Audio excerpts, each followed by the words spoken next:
সুপ্রিয় দর্শক মণ্ডলী, আসসালামু আলাইকুম। আজকে খুব সকালে একটি গরুর খামারে এসেছিলাম এলএসডির ভ্যাকসিন সম্পন্ন করার জন্য।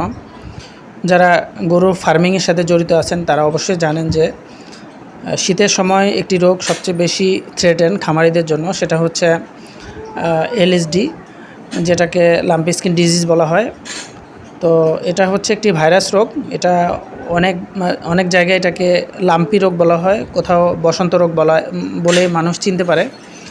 এর একটি অনেক ভয়ানক রোগ, বিশেষ করে বাচ্চা গরুর জন্য আরও বেশি ভয়ানক। বাচ্চা গরু সচরাচর ইমিউনিটি যদি অনেক কম থাকে সেক্ষেত্রে গরু মারা যায়। তো এটার জন্য একমাত্র চিকিৎসা হচ্ছে, এটা আসলে স্পেসিফিক কোনো চিকিৎসা নেই এই রোগের।